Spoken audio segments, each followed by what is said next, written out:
Hello friends, welcome to my channel Prabhat study Adda by Prabhat Kumar. दोस्तों, आज हम जीके के महत्वपूर्ण प्रश्न आपको पढ़ाने जा रहा हूं। जैसा कि हम आपको पिछले कई दिनों से हमारी क्लास चल रही है, जैसा कि आप लोग उस क्लास को रेगुलर देख भी रहे हैं। तो आइए दोस्तों, हम आपको क्लास स्टार्ट करने से पहले बताना चाहता हूं कि अगर आप हमारे चैनल पे पहली बार आए हुए हैं तो चैनल को सब्सक्राइब करिए, बेल आइकन को दबाना बिल्कुल मत भूलिए, जिससे कि आने वाला हमारा हर एक नोटिफिकेशन आप तक जल्द से जल्द पहुंच सके। तो और अपने दोस्तों को शेयर भी करिएगा। तो आइए दोस्तों, स्टार्ट करते हैं आज की क्लास।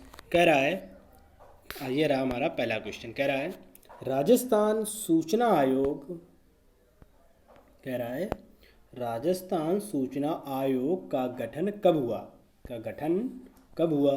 तो ऑप्शन ए कह रहा है 18 अप्रैल 2006, ऑप्शन बी 28 अप्रैल 2006, ऑप्शन सी कह रहा है 8 अप्रैल 2006, ऑप्शन डी 10 अप्रैल 2006। तो दोस्तों, इसका राइट आंसर हमारा हो जाएगा ऑप्शन ए 18 अप्रैल 2006 को राजस्थान सूचना आयोग का गठन हुआ था। तो राजस्थान सूचना आयोग का गठन 18 अप्रैल 2006 को हुआ था। आप लोग हमारे साथ रिपीट भी करते रहिए, जिससे कि आप लोगों को आसानी से याद हो जाए। और हमारी अगर आपको पीडीएफ चाहिए तो आप हमारे टेलीग्राम चैनल को ज्वाइन कर सकते हैं। प्रभात स्टडी अड्डा नाम से आप सर्च करेंगे, वहाँ पे हमारी पीडीएफ आपको मिल जाएगी, चैनल मिल जाएगा। चैनल को ज्वाइन करिएगा, आपको वहाँ पे सारी पीडीएफ मिल जाएंगी। तो इसका राइट आंसर हमारा हो जाएगा 18 अप्रैल 2006। नेक्स्ट क्वेश्चन नंबर 2 कह रहा है,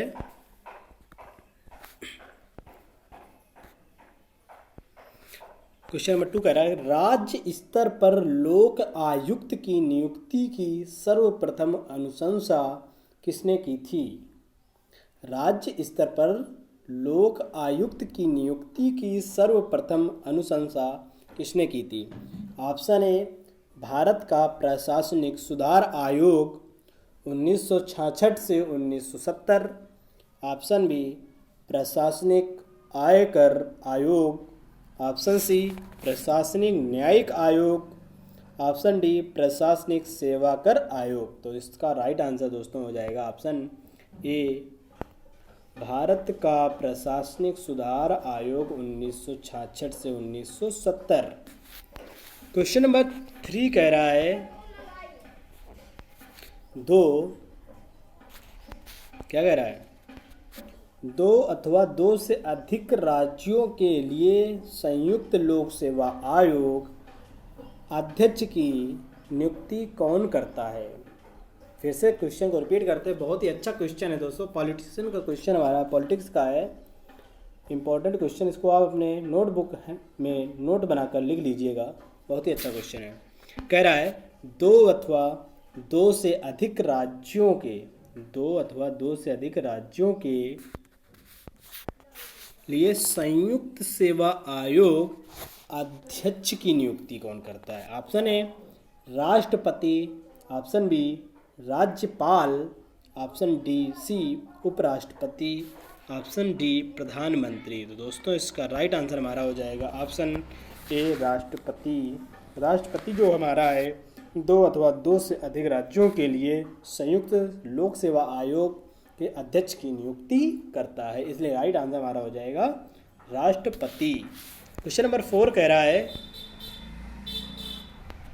राजस्थान विधानसभा के इतिहास में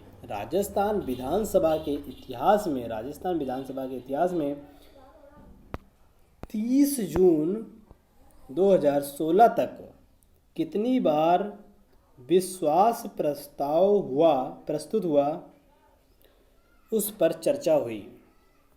तो ऑप्शन ए कह रहा है 4 बार, ऑप्शन बी 5 बार, 7 बार, 8 बार। तो राजस्थान विधानसभा के इतिहास में 30 जून 2016 तक 4 बार विश्वास प्रस्ताव प्रस्तुत हुआ और उस पर चर्चा हुई। कितनी बार? 4 बार। और क्वेश्चन नंबर 5 कह रहा है राजस्थान का राज्य निर्वाचन आयोग है? राजस्थान का राज्य निर्वाचन आयोग है।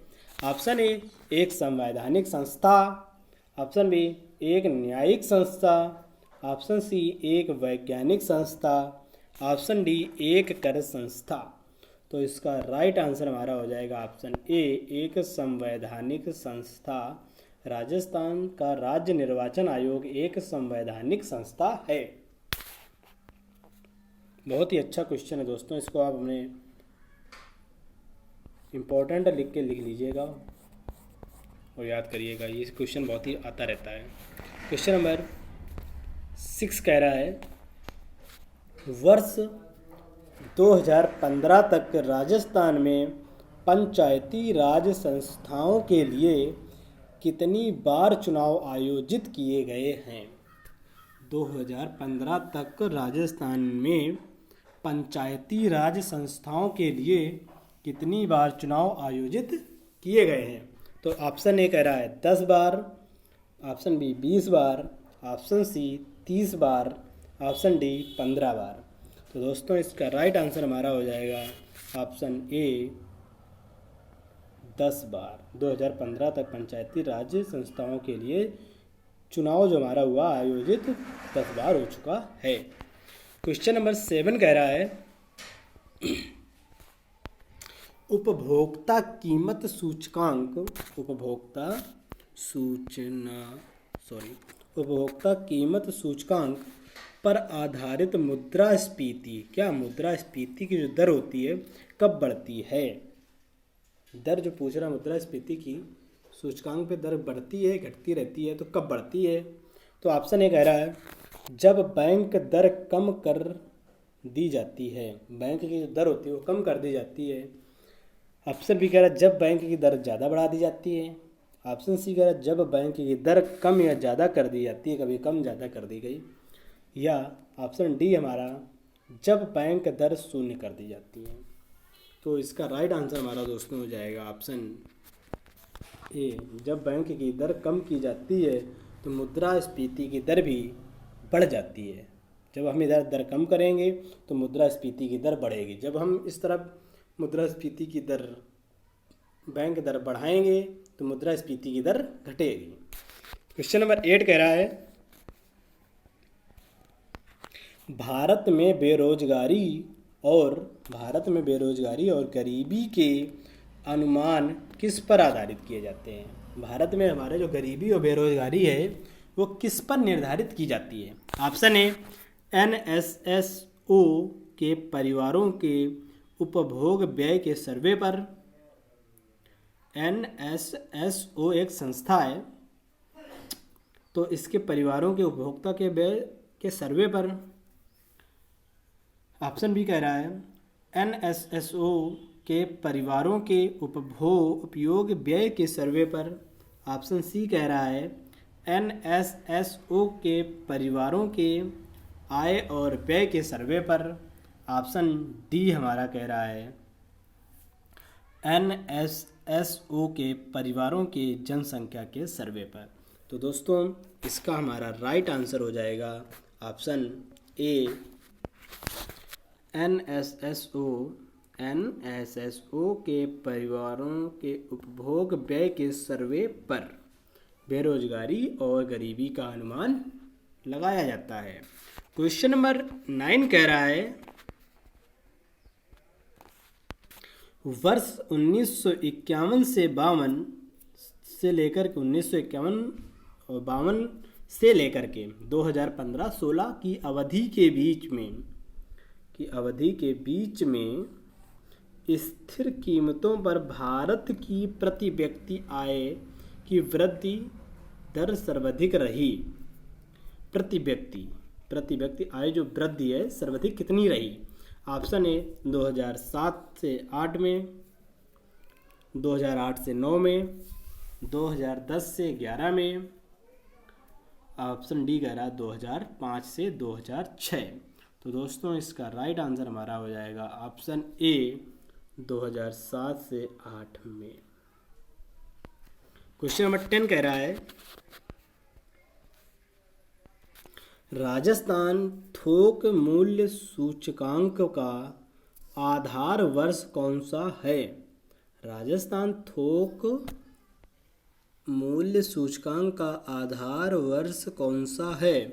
ऑप्शन ए 1999 से 2000, ऑप्शन बी 2008 से 2009, ऑप्शन सी 2010 से 2011, ऑप्शन डी 2005 से 2006। तो दोस्तों इसका राइट आंसर हमारा हो जाएगा ऑप्शन ए 1999 से 2000 के बीच में राजस्थान थोक मूल्य सूचकांक का आधार वर्ष है। क्वेश्चन नंबर 11 कह रहा है राजस्थान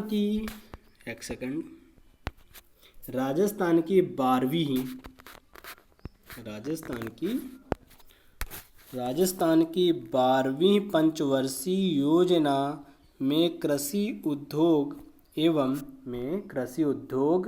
एवं सेवा क्षेत्रों के लिए वृद्धि के लक्ष्य कितने निर्धारित किए गए? ऑप्शन ए कह रहा है 3.5%, ऑप्शन ए में 3.5%, 8.0% और 9.5%, और ऑप्शन बी कह रहा है 4.5%, 9%, 9.5%, ऑप्शन सी 5.5%, 6.5%, 6.3%, ऑप्शन डी 8.5%, 8.9%, 8.10%। दोस्तों इसका राइट आंसर हमारा हो जाएगा ऑप्शन ए 3.5%, 8.0% और 9.5%। नेक्स्ट क्वेश्चन नंबर 12 कह रहा है वेल्थ ऑफ नेशन पुस्तक के लेखक कौन है? लेखक बोले तो राइटर। तो वेल्थ ऑफ नेशन पुस्तक के लेखक कौन हैं? Option A Adam Smith, option B Pandit Nehru, option C Nelson Mandela, option C Nelson Mandela, option D Raj Bihari. दोस्तों इसका राइट आंसर हमारा ऑप्शन ए एडम स्मिथ हो जाएगा। Adam Smith. बहुत ही अच्छा क्वेश्चन है दोस्तों। वेल्थ ऑफ नेशन बुक आने वाले हर एक एग्ज़ाम में एक बुक तो पूछी जाती है, इसलिए बुक को आप एक साथ याद कर लीजिएगा। हमारा बुक हमने आपको एक वीडियो में करवाई हैं, आप हमारे प्लेलिस्ट में जा कर के देख सकते हैं। वहाँ पे हमने मोस्ट इम्पॉर्टेंट बुक को एक लेक्चर में कंप्लीट करवा दिए हैं, तो आपको वहाँ पे इम्पॉर्टेंट बुक और उनके राइटर वहाँ पे मिल जाएंगे। तो वेल्थ ऑफ नेशन पुस्तक के लेखक एडम स्मिथ हैं। क्वेश्चन नंबर 13 कह रहा है भारत में सिंचाई का सबसे महत्वपूर्ण साधन क्या है? ऑप्शन ए नहरें, ऑप्शन बी नदी, ऑप्शन सी वर्षा, ऑप्शन डी तालाब। तो दोस्तों इसका राइट आंसर हमारा हो जाएगा ऑप्शन ए नहरें। भारत में नहरें सिंचाई के लिए प्रमुख साधन हैं। क्वेश्चन नंबर 14 कह रहा है देश में राष्ट्रीय न्यायाधीश एनएसएस की स्थापना कब हुई? देश में राष्ट्रीय न्यायाधीश की स्थापना कब हुई? तो इसका पहला ऑप्शन हमारा कह रहा है 1950 में, ऑप्शन बी 1955 में, ऑप्शन सी 1850, ऑप्शन डी 1945 में। तो दोस्तों इसका राइट आंसर हमारा हो जाएगा ऑप्शन ए 1950 ईस्वी में देश में राष्ट्रीय न्यायाधीश एनएसएस की स्थापना 1950 में हुई। एनएसएस की स्थापना 1950 में हुई। क्वेश्चन नंबर 15 कह रहा है विश्व में सेल फोन का सबसे बड़ा उत्पादक देश कौन सा है? ऑप्शन ए चीन, option B Bharat, option C Japan, option D रूस। तो ये क्वेश्चन तो मोस्टली सभी लोग जानते हैं कि विश्व में सेल फोन, जो हम लोग फ़ोन यूज करते हैं डेली बेसिस पे, उस फ़ोन का उत्पादक देश सबसे बड़ा हमारा संसार में सबसे बड़ा चीन है। क्वेश्चन नंबर 16 कह रहा है भारत को अधिकतम किससे कर आय प्राप्त होता है? भारत को अधिकतम कर किससे प्राप्त होता है? ऑप्शन ए कह रहा है बिजली कर से, ऑप्शन बी नगर निगम, ऑप्शन बी सेवा कर, ऑप्शन डी आय कर। तो दोस्तों इसका राइट आंसर हमारा हो जाएगा बी, निगम कर से भारत को अधिकतम कर प्राप्त होता है। निगम कर से सबसे ज़्यादा कर प्राप्त होता है। क्वेश्चन नंबर 17 कह रहा है सुंदर राजन समिति, एक सुंदर राजन समिति थी, का संबंध किससे है? सुंदर राजन समिति का संबंध किससे है? ऑप्शन कह रहा पेट्रोलियम से, ऑप्शन बी कृषि, ऑप्शन सी कच्चा तेल, ऑप्शन डी एलपीजी गैस। तो इसका राइट आंसर हमारा हो जाएगा पेट्रोलियम। सुंदर राजन समिति का संबंध पेट्रोलियम से है। बहुत ही अच्छा क्वेश्चन है। पेट्रोलियम का संबंध, ऐसे भी आपसे पूछ सकता है कि पेट्रोलियम का संबंध किस समिति से है, तो आप बताएंगे सुंदर राजन समिति। क्वेश्चन नंबर 18 कह रहा है देश का सबसे गहरा बंदरगाह कौन सा है? विशाखापत्तनम, कोच्चि, मद्रास, मुंबई। तो देश का सबसे गहरा बंदरगाह हमारा विशाखापत्तनम है। देश का सबसे गहरा बंदरगाह विशाखापत्तनम है। क्वेश्चन नंबर 19 कह रहा है किन देशों की मुद्रा प्रायः हार्ड करेंसी होती है? किन देशों की मुद्रा प्रायः हार्ड करेंसी होती है? तो इसका ऑप्शन ए कह रहा है विकासशील देश की, ऑप्शन बी गरीब देशों की, ऑप्शन सी विकसित देशों की, ऑप्शन डी कह रहा है शक्तिशाली देशों की। तो आपको हम बताना चाहते हैं कि इसका आंसर हमारा हो जाएगा ऑप्शन सी, विकसित देशों की। हार्ड करेंसी जो होती है वो विकसित देशों की होती है। अब एक हार्ड करेंसी होती है और दूसरी हमारी यहाँ पे, पहला हो गया हार्ड करेंसी और दूसरा हो जाएगा सॉफ्ट करेंसी। तो सॉफ्ट करेंसी कौन से होते हैं? सॉफ्ट करेंसी जो होती है हमारी, वो हो जाती है हमारे विकासशील देश। जो विकासशील देश होते हैं जैसे इंग्लैंड वगैरह, ये विकासशील देश हैं, यहाँ पे सॉफ्ट करेंसी चलती है। और हमारे भारत एक विकासशील देश है, यहाँ पे हार्ड करेंसी चलती है। क्वेश्चन नंबर 20 कह रहा है, आज का लास्ट क्वेश्चन कह रहा है दास कैपिटल किसकी प्रसिद्ध पुस्तक है? दास कैपिटल किसकी प्रसिद्ध पुस्तक है? Option A Karl Marx, option B Indira Gandhi, option C Chanakya, option D कह रहा है नेल्सन मंडेला। तो दोस्तों दास कैपिटल जो हमारी प्रसिद्ध पुस्तक है, इसके राइटर हमारे कार्ल मार्क्स हैं। कौन है? कार्ल मार्क्स हैं। दास कैपिटल कार्ल मार्क्स की प्रसिद्ध पुस्तक है। तो दोस्तों अगर आपको हमारा वीडियो अच्छा लगा है तो आप हमारे वीडियो को लाइक करना बिल्कुल भी मत भूलिएगा। लाइक करिएगा और कमेंट करिएगा, और साथ ही साथ दोस्तों अपने दोस्तों को शेयर करिए। और अगर अभी तक आपने हमारे चैनल को सब्सक्राइब नहीं किया है तो सब्सक्राइब करिएगा, बेल आइकन को दबाना बिल्कुल भी मत भूलिएगा, जिससे कि आने वाला हर एक नोटिफिकेशन आप तक जल्द से जल्द पहुंच सके। थैंक यू डियर फ्रेंड्स, आज के लिए इतना ही।